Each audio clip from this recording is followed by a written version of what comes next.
নমস্কার, আপনারা দেখছেন আপডেট বাংলা। খবরের প্রথমে দেখে নেব সংবাদ শিরোনাম। তাকে নিয়ে তোলপাড় বাংলাদেশ, উদ্বিগ্ন ভারত। কে এই চিন্ময় কৃষ্ণ দাস ব্রহ্মচারী, কি তার আসল পরিচয়?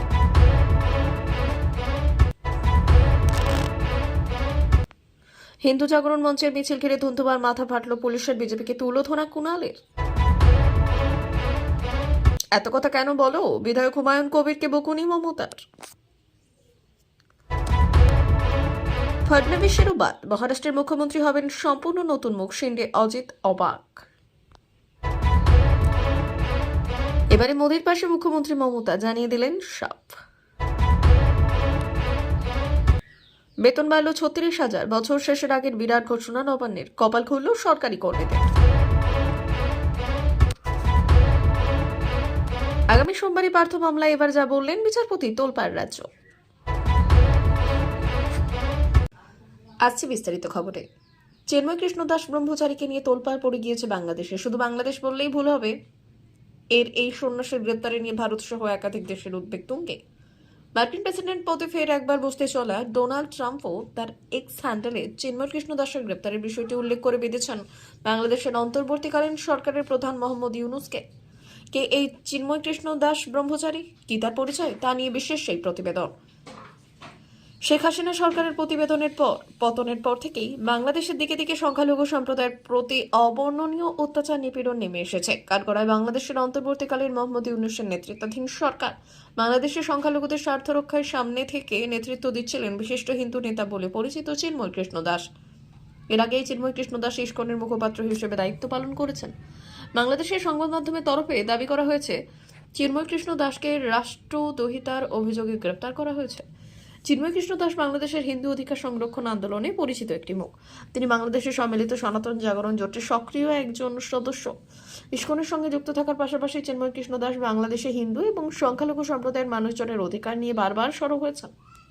এই চিন্ময় কৃষ্ণের আসল নাম চন্দন কুমার ধর। বাংলাদেশের চট্টগ্রামের পুণ্ডরিক ধামের প্রধান তিনি। বাংলাদেশে ইসকনের সংগঠকদের মধ্যে অন্যতম পুরোধায় চিন্ময় কৃষ্ণ দাস ব্রহ্মচারী। তার অগণিত ভক্ত তাকে ডাকেন চিন্ময় প্রভু বলে। চলতি বছরের 5ই আগস্ট বাংলাদেশের ছাত্র এবং জনতার অভ্যুত্থানের পর একাধিক সমাবেশে নেতৃত্ব দেন তিনি। গত সোমবার ঢাকার বিমানবন্দর থেকে গ্রেপ্তার করা হয়েছে বাংলাদেশের সনাতনী জাগরণ মঞ্চের মুখপাত্র চিন্ময় কৃষ্ণ দাস ব্রহ্মচারীকে। গত 30শে অক্টোবর চিন্ময় কৃষ্ণ দাস ব্রহ্মচারী সহ মোট 19 জনের বিরুদ্ধে মামলা দায়ের করা হয়েছিল বাংলাদেশের জাতীয় পতাকার অবমাননা করার অভিযোগে রাষ্ট্রদ্রোহিতার আইনে মামলা করা হয়েছে। সেই মামলার ভিত্তিতেই চিন্ময় কৃষ্ণ দাসকে গ্রেপ্তার করেছে বাংলাদেশের পুলিশ। এদিকে চিন্ময় কৃষ্ণের গ্রেপ্তারে নিয়ে কড়া প্রতিক্রিয়া দিয়েছে ভারতের বিদেশ মন্ত্রক। এছাড়াও বাংলাদেশে সংখ্যালঘু সম্প্রদায়ের মানুষজনের ওপর হওয়া সাম্প্রতিক সময়ের অত্যাচার নিয়েও বিবৃতি দিয়ে উদ্বেগ প্রকাশ করেছে নয়াদিল্লি। মার্কিন প্রেসিডেন্ট পদে বসতে চলা ডোনাল্ড ট্রাম্পও এক্স হ্যান্ডেলে পোস্ট করে চিন্ময় কৃষ্ণ দাসের গ্রেপ্তারে নিয়ে বাংলাদেশের সরকারকে বিধিছেন। পশ্চিমবঙ্গের প্রধান বিরোধী দল হিসেবে বিজেপি ও বাংলাদেশের পরিস্থিতি নিয়ে পথে নেমে বিক্ষোভের সোচ্চার হয়েছেন। সেই সঙ্গে চিন্ময় কৃষ্ণের নিঃশর্ত মুক্তির দাবি তুলেছে বিজেপি। ইসকনের তরফেও বাংলাদেশের চিন্ময় কৃষ্ণ দাসের গ্রেপ্তারে নিয়ে অবিলম্বে ভারত সরকারকে যথোপযুক্ত পদক্ষেপ করতে আবেদন জানানো হয়েছে।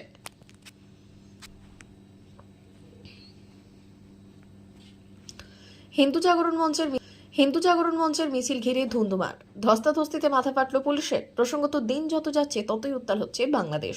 চিন্ময় কৃষ্ণ দাসের গ্রেপ্তারিতে আরও জটিল হয়ে যাচ্ছে পরিস্থিতি। তার মুক্তির দাবিতে সরব একের পর এক হিন্দু সংগঠন।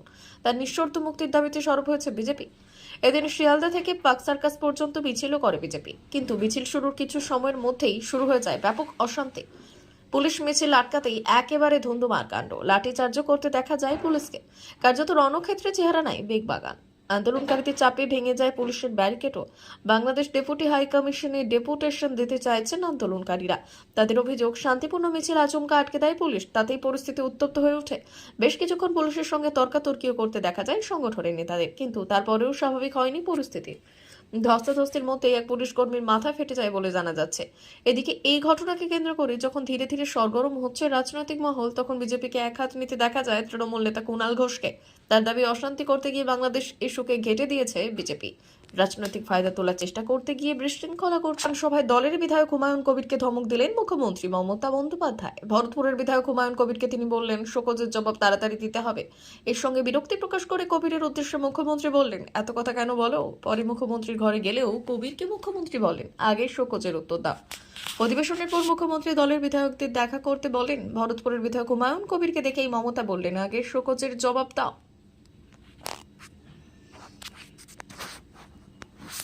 একনাথ শিন্ডে ঘোষণা করেছেন যে প্রধানমন্ত্রী মোদীর প্রতিটি সিদ্ধান্ত তিনি মেনে নেবেন। এখন পরিষ্কার যে মহারাষ্ট্রে মুখ্যমন্ত্রী পদ বিজেপির হাতে থাকবে, তবে কে এই পদে বসবেন তা নিয়ে এখনো রহস্য রয়েছে। দেবেন্দ্র ফডনবিস এবং একনাথ শিন্ডে শীঘ্রই কেন্দ্রীয় স্বরাষ্ট্রমন্ত্রী অমিত শাহের সঙ্গে দেখা করবেন। এরপর মুখ্যমন্ত্রীর নাম ঘোষণা করা হতে পারে। উল্লেখ্য, 2014 সালের পর থেকেই যখনই বিজেপি মুখ্যমন্ত্রী নির্বাচনের জন্য 72 ঘন্টার বেশি সময় নিয়েছে, তখনই তারা সবাইকে চমকে দিয়েছে। বিজেপি নতুন মুখ তুলে ধরার ক্ষেত্রে বিশেষভাবে পরিচিত। মহারাষ্ট্রেও এই গুঞ্জন চলছে যে 72 ঘন্টার বেশি সময় পার হওয়ার পর বিজেপি কি এবারও নতুন মুখ সামনে আনবে। 2024 সালে উড়িষ্যায় মুখ্যমন্ত্রী নির্বাচনের জন্য বিজেপি 8 দিন সময় নিয়েছিল। তারা নতুন মুখ মোহন মাঝিকে মুখ্যমন্ত্রী করেছিলেন। তখন ধর্মেন্দ্র প্রধান এবং মনমোহন সাম্বলের নাম আলোচনায় ছিল। 2023 সালে রাজস্থানে মুখ্যমন্ত্রী পদে বসানোর জন্য বসুন্ধরা রাজে এবং কিরোড়ি লাল মিনার নাম উঠে এলো। 9 দিন পর বিজেপি ভজনলাল শর্মার নাম ঘোষণা করে। একই বছর মধ্যপ্রদেশ বড় জয়ের পর মুখ্যমন্ত্রী পদে শিবরাজ সিং চৌহান গিয়েছিলেন, কিন্তু 8 দিন পর মোহন যাদবকে মুখ্যমন্ত্রী করা হয়। 2023 সালে ছত্তিশগড়ের জয়ের পর রমন সিং এবং অরুণ শাহ মুখ্যমন্ত্রী পদের প্রধান দাবিদার ছিলেন, তবে 7 দিন পর বিজেপি বিষ্ণুদেব সাইকে মুখ্যমন্ত্রী পদে বসায়। 2017 সালে উত্তরপ্রদেশের সম্পূর্ণ সংখ্যাগরিষ্ঠতা পাওয়ার পর মুখ্যমন্ত্রী পদের দৌড়ে মনোজ সিনহা এবং কেশব প্রসাদ মৌর্য এগিয়েছিলেন, কিন্তু 9 দিন পর গোরখপুরের সাংসদ যোগী আদিত্যনাথকে দেশের বৃহত্তম রাজ্যের মুখ্যমন্ত্রী করা হয়।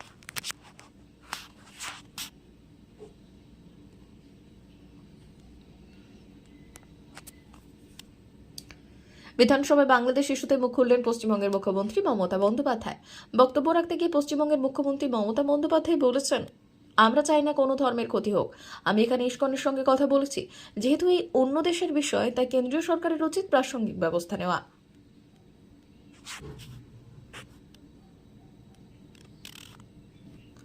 চলতি বছর কেন্দ্রীয় কর্মীদের কাছে বেশ লাভজনক হয়ে উঠেছে।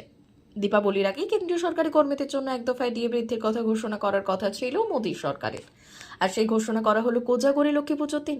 প্রায় এক ধাক্কায় 3% বাড়িয়ে দেওয়া হয়েছে ডিএর পরিমাণ। এর ফলে কেন্দ্রীয় সরকারি কর্মচারীরা 53% হারে ডিএ পাচ্ছেন। এতদিন তারা 50% হারে ডিএ পেতেন। আর এই ডিএ বৃদ্ধির মাঝেই আরও একবার সুখবর উঠে এলো রাজ্য সরকারের তরফ থেকে। অবশেষে বেতন বৃদ্ধির পথে হাঁটলেন মুখ্যমন্ত্রী। গতকাল অর্থাৎ বুধবার অর্থ দপ্তরের তরফে একটি বিজ্ঞপ্তি জারি করা হয়েছিল। সেখানে জানানো হয়েছিল, প্রতি বছরের নিরিখে চুক্তিভিত্তিক কর্মচারীদের বেতন 36,000 টাকা করা হবে।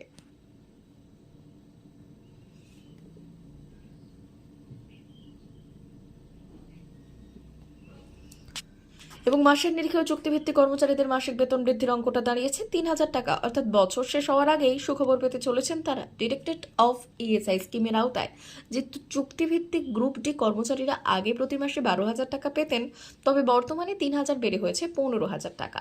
নভেম্বর মাস থেকেই বাড়বে বেতন। বছর শুরুর আগেই রাজ্য সরকারের এই সিদ্ধান্তে স্বাভাবিকভাবেই বেশ খুশি চুক্তিভিত্তিক কর্মীরা। 2013 সালে রাজ্যের বিভিন্ন সরকারি দপ্তরে চুক্তিভিত্তিক কর্মী নিয়োগের প্রস্তাব মন্ত্রিসভাতে পাশ হয়। রাজ্য মন্ত্রিসভার অনুমোদন পাওয়ার পর বিভিন্ন সরকারি দপ্তরে চুক্তিভিত্তিক কর্মী নিয়োগ করা হয়। সরকারের সেই নির্দেশিকা মতোই বিভিন্ন সরকারি দপ্তরে গ্রুপ সি এবং গ্রুপ ডিতে চুক্তিভিত্তিক কর্মী নিয়োগ করে। চলতি বছরের রাজ্য বাজেটের মুখ্যমন্ত্রী চুক্তিভিত্তিক কর্মীদের বেতন বৃদ্ধির কথা জানিয়েছিলেন। এর জন্য চলতি অর্থবর্ষের জন্য 299 কোটি টাকা বরাদ্দ করেছিল সরকার। তবে রাজ্য সরকার চুক্তিভিত্তিক কর্মীদের বেতন বাড়ালেও স্থায়ী কর্মচারীদের ক্ষেত্রে আপাতত সেরকম কোনো সুখবর দিচ্ছে না। তাদের মহার্ঘ ভাতা বা ডিএ নিয়ে এখনো কোনো ঘোষণা করা হয়নি। তবে তাদের ডিএ বাড়ানো হবে সে বিষয়ে কিছু জানানো হয়নি রাজ্য সরকারের তরফে, যার ফলে রাজ্য সরকারের সঙ্গে কর্মীদের সম্পর্কের জটিলতা দিন দিন বেড়েই চলেছে। শিন্ডে ঘোষণা করেছেন যে প্রধানমন্ত্রী মোদীর প্রতিটি সিদ্ধান্ত তিনি মেনে নেবেন। এখন পরিষ্কার যে মহারাষ্ট্রে মুখ্যমন্ত্রী পদ বিজেপির হাতে থাকবে, তবে কে এই পদে বসবেন তা নিয়ে এখনো রহস্য রয়েছে। দেবেন্দ্র ফডনবিস এবং একনাথ শিন্ডে শীঘ্রই কেন্দ্রীয় স্বরাষ্ট্রমন্ত্রী অমিত শাহের সঙ্গে দেখা করবেন। এরপর মুখ্যমন্ত্রীর নাম ঘোষণা করা হতে পারে। উল্লেখ্য 2014 সালের পর থেকেই যখনই বিজেপি মুখ্যমন্ত্রী নির্বাচনের জন্য 72 ঘন্টার বেশি সময় নিয়েছে, তখনই তারা সবাইকে চমকে দিয়েছে। বিজেপি নতুন মুখ তুলে ধরার ক্ষেত্রে বিশেষভাবে পরিচিত। মহারাষ্ট্রেও এই গুঞ্জন চলছে যে 72 ঘন্টার বেশি সময় পার হওয়ার পর বিজেপি কি এবারও নতুন মুখ সামনে আনবে। 2024 সালে উড়িষ্যার মুখ্যমন্ত্রী নির্বাচনের জন্য বিজেপি 8 দিন সময় নিয়েছিল। তারা নতুন মুখ মোহন মাঝিকে মুখ্যমন্ত্রী করেছিলেন। তখন ধর্মেন্দ্র প্রধান এবং মনমোহন সাম্বলের নাম আলোচনায় ছিল। 2023 সালে রাজস্থানে মুখ্যমন্ত্রীর পদে বসানোর জন্য বসুন্ধরা রাজে এবং কিরোড়ি লাল মিনার নাম উঠে এলো।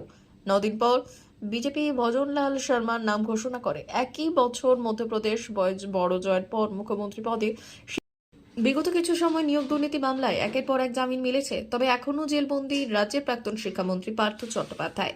এই অবস্থায় জামিন পেতে মরিয়া হয়ে উঠেছে পার্থ। আগেই জামিনের আর্জি জানিয়ে সুপ্রিম কোর্টের দ্বারস্থ হয়েছিলেন রাজ্যের প্রাক্তন শিক্ষামন্ত্রী। বুধবার সেই মামলা শুনানিতেই বিচারপতি ভৎসনার মুখে পড়ে এটি। কেন্দ্রীয় তদন্তকারী সংস্থাকে বিচারপতি সূর্যকান্ত মিশ্রের প্রশ্ন, আপনাদের সাজা ঘোষণার হার কত? তা তো অত্যন্ত খারাপ। 60 থেকে 70% হলেও বোঝা যেত। পার্থর ঘনিষ্ঠ অর্পিতা মুখোপাধ্যায়ের আবাসন থেকে টাকা উদ্ধারের সেই ঘটনা নিয়ে প্রশ্ন তোলে সুপ্রিম কোর্ট। গতকাল পার্থর সঙ্গে আদালতে জোর সওয়াল করেন তার আইনজীবী মুকুল রোহিতগি। তিনি বলেন, গত 2.5 বছর ধরে পার্থ জেলে রয়েছে, অথচ এখনও বিচার প্রক্রিয়া শুরু হয়নি। যে মামলায় পার্থ জেলবন্দি তার সর্বোচ্চ 7 বছর সাজা হতে পারে। তার মধ্যে তো 3 ভাগের 1 ভাগ জেল কেটে গিয়েছে পার্থ। সওয়াল পার্থ আইনজীবীর।